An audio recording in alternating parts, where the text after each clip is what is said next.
야, 오늘은 미국에서 바람이 불었는데 우리나라 증시가 휘청하는 그런 날이 아니었나 생각합니다. SK하이닉스의 주가는 오늘 20만 5천 원으로 마감을 하였고 마이너스 2.15%로 마감을 하였어요. 자, 오늘도 하락했습니다.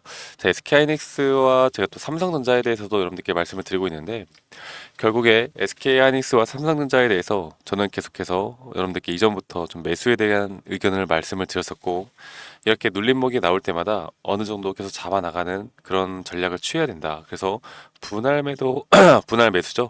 분할 매수에 대한 관점을 계속해서 여러분들께 말씀을 드리고 있습니다. 자, 일단은 SK하이닉스에 대한 기업의 가치, 이 펀더멘탈에는 변함이 없고 현재 이 미국에서 나오는 그 트럼프 이슈죠. 트럼프와 이 정치적인 문제 때문에 우리나라 증시가 상당히 피해를 받고 있다고 보고 있고요. 그리고 이 바이든 정부와 이 트럼프가 동시에 뭐 대만, 그 중국, 현재 여기에 대해서 반도체로 상당히 뭐 보조금 부분도 현재 건드리고 있고, 그리고 현재 뭐 앞으로 이런 어느 정도의 보조금과 그리고 대만 쪽에서는 이런 방위비를 늘리지 않으면 너희들 반도체에 대해서 앞으로 피해가 갈 거야라는 식의 언급을 함으로써 지금 반도체 섹터들이 우리나라 증시뿐만 아니라 미국 증시에서도 필라델피아 반도체 지수마저도 하락을 하고 있습니다. 그만큼 기술주 대형주 중심으로 지금 낙폭이 꽤 커지고 있다라는 건데 거기 플러스 또 뭡니까? 바로 우리 금리도 있고요. 금리가 이제 9월에 인하할 가능성이 많은데 이 트럼프가 이 파월 의장에게 뭐라고 했느냐? 야, 너 임기 마무리하고 싶으면 금리 9월에 인하하지 말고 11월에 인하해라라고 압박을 주었습니다. 그 이유가 9월에 금리 인하해서 혹시나 경제가 어, 좋아지면 자기 대선에 부정적인 영향을 미칠 수도 있으니까.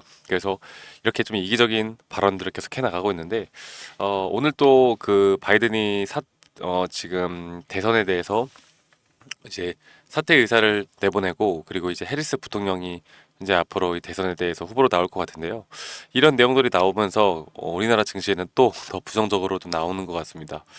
트럼프가 대통령이 되면 도대체 얼마나 우리나라에게 안 좋다고 생각하길래 이렇게 외국인과 기관에서 계속 이런 매도세가 나가고 있는 모습을 보여주고 있는데, 자, 오늘 SK하이닉스는 결국 이 외국인과 기관이 동반해서 이렇게 매도가 나갔습니다. 그리고 이 기관계에서의 최근의 흐름은 어느 정도 이렇게 보시는 것처럼 매도가 계속 나가고 있거든요. 아마 우리나라 기관계에서는 이런 흐름들을 좀 예측을 해서 현재 이런 불확실성이 있잖아요.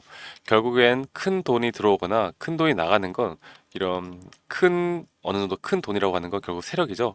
근데 세력이라는 게 결국 SK하이닉스나 삼성전자는 뭐 개인들의 세력은 없고 이렇게 기관과 외국인의 큰 돈들이 이 주가를 움직이고 있다고 보면 되는데 아마 이런 불확실성이 상당히 이런 매도 압박을 계속 주는 것 같습니다.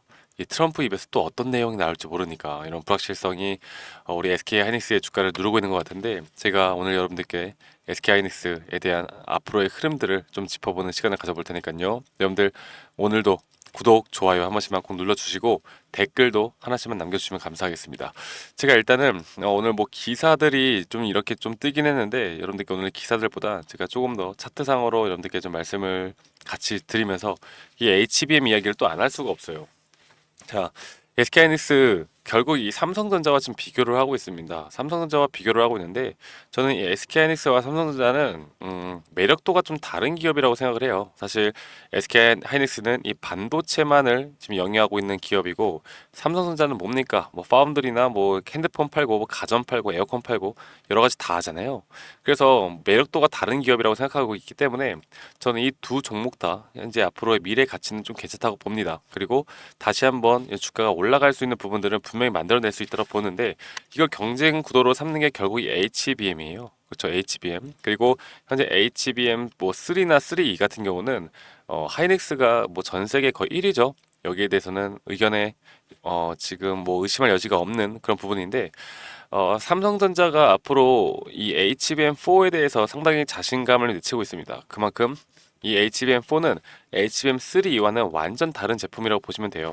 예를 들어서 HBM3 같은 경우는 여러분들 이렇게 판에 GPU를 설치하고요. 그리고 GPU 옆에다가 이렇게 HBM을 쌓는 구조입니다. 그래서 이런 지금 설계나 이런 부분들은 이 하이닉스가 자체적으로 지금까지 가능했단 말이죠. 그런데 HBM4는 좀 달라요. HBM4는 밑에다가 GPU를 깔고 그 위에 단을 세우고 여기다가 위로 수직으로 HBM을 또 세우는 기법인데, 이런 것들은 지금 SK 하이닉스가 자체적으로 좀 힘들죠. 뭐 나노 공정이나 이런 부분들이 상당히 세밀하게 들어가야 하기 때문에 앞으로 HBM4에 대해서는 누구랑 같이 합니까? 바로 이 TSMC와 같이 해 나갑니다. 그래서 TSMC와의 연합, 이런 연합으로 앞으로 삼성전자의 HBM4를 이기겠다라는 어느 정도 포부를 가지고 있는데, 삼성전자도 뭐 그냥 지고만 있지 않죠. 사실 삼성전자에 대해서 가장 장점이 뭐예요? 이 파운드리나 이런 모든 것을 자체적으로 다 할 수 있는 기술력을 가진 건 맞아요. 그리고 앞으로 가격 경쟁력이다 생각하면은 가장 SK 하이닉스에게 위기가 될 수 있는 건 이 TSMC와의 계약 조건이 어떻게 될 것인가가 이 HBM4의 가격 경쟁력을 정할 수 있을 거라 생각합니다. 삼성 같은 경우는 자체적으로 모든 걸 다 해가지고 내놓는 반면, SK하이닉스는 한 바퀴 돌려가지고 TSMC에서 이런 단을 가져와가지고 거기에 대해서 지금 조립을 해 나가야 하기 때문에 가격 경쟁력 면에서 HBM4부터는 삼성전자에 뒤처질 수 있다, 뭐 이런 내용들이 나오고 있는 것 같은데요.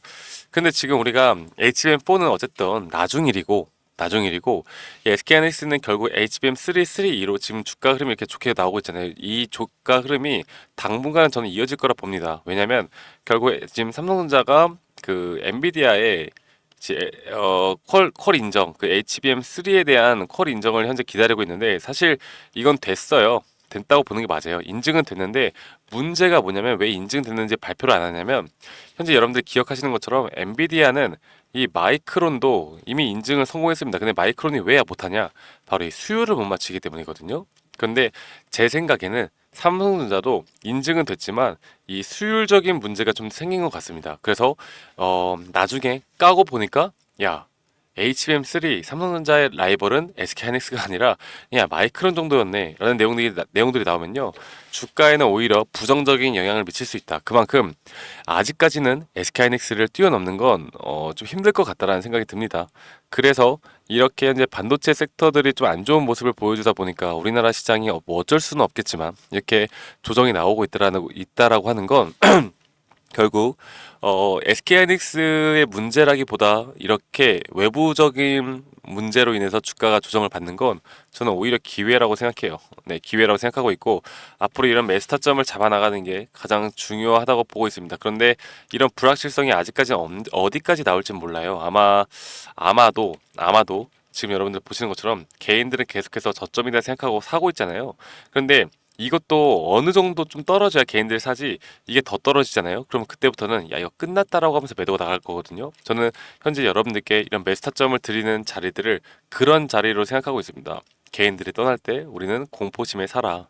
제가 여기에 대한 매수 타점을 우리 구독자님들과 함께 공유해 나갈 겁니다.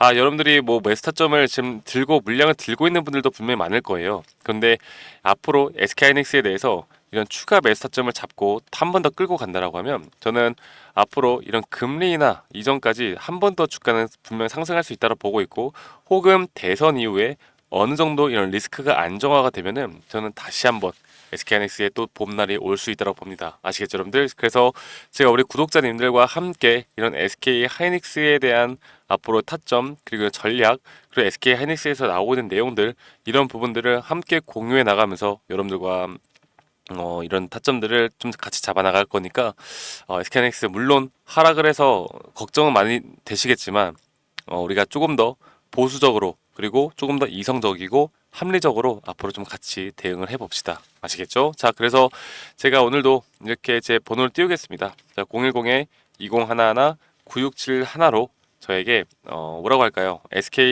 SK라고 저한테 문자 한 통 보내주시면, 여러분들 다른 걸로 보내시면 안 돼요. SK라고 하셔야 됩니다. SK라고 문자 한 통 보내주시면 제가 알아볼 수 있게, 혹은 SK 하이닉스라고 저에게 문자 한 통 보내주시면 제가 앞으로 나올 수 있는 이런 타점들에 대해서 여러분들께 실시간으로 다 공유를 해드릴 거예요. 그리고 현재 SK하이닉스에서 나오고 있는 내용들, 그리고 오늘 장중의 흐름들에 대한 분석 평가, 이런 것들을 여러분들과 함께 공유해 나갈 거니까, 물론 제 유튜브 영상을 많이 시청해 주시는 것도 감사하지만, 여러분들이 이렇게 직접적으로 조금 더 빠르게 정보를 받아볼 수 있다고 하면 여러분들 충분히 앞으로 이 SK하이닉스로 지금 고점 구간이다라고 생각하고 있겠지만, 그래도 이 구간에서 최대한 수익을 끌어낼 수 있는 부분들을 저와 함께 해나가시면 더 큰 도움을 받을 수 있다고 저는 생각합니다. 아시겠죠, 여러분들? SK하이닉스 아직 끝난 거 아니에요. 물론 좀 더 디테일하게 봐야 하는 부분들이 분명히 있는데 일단은 여러분들 우리가 지금 나오고 있는 내용들로 여러분들께 이런 정보 전달을 해드리고, 제가 내일 모레는 어느 정도 SK하이닉스에 대한 기업에 대한 가치, 모멘텀에 대해서도 한 번 더 좋은 영상 찍어서 여러분들께 제공해 드리도록 하겠습니다. 아시겠죠, 여러분들? 그래서 다시 한 번 더 여러분들 구독 먼저 한 번 더 눌러주시고요. 구독 눌러주시고 댓글도 하나씩만 남겨주세요. 우리 SK하이닉스 화이팅, 아니면 저 박프로 화이팅, 이렇게 댓글도 하나씩만 남겨주시고, 이 번호 010-2011-9671로 저에게 SK라고 문자, 여러분들 좀 귀찮으시더라도 지금 빨리 한 통 보내주시면 제가 앞으로의 대응들 도움 드릴 거니까, 여러분들 앞으로 이런 SK하이닉스 저와 함께 고점이 뜨는 그날까지 함께 해보도록 합시다. 아시겠죠? 자, 그러면 저는 문자 기다리고 있을게요. 그리고 여러분들이 문자 보내주시면 제가 순차적으로 여러분들께 최대한 빠르게 제가 보내드리고 있는 이런 투자 전략, 시나리오 전략들부터 먼저 발송해 드리도록 하겠습니다. 자, 그러면 여러분들 저는 더 좋은 영상으로 인사드리도록 하겠습니다. 감사합니다. 더프로였습니다.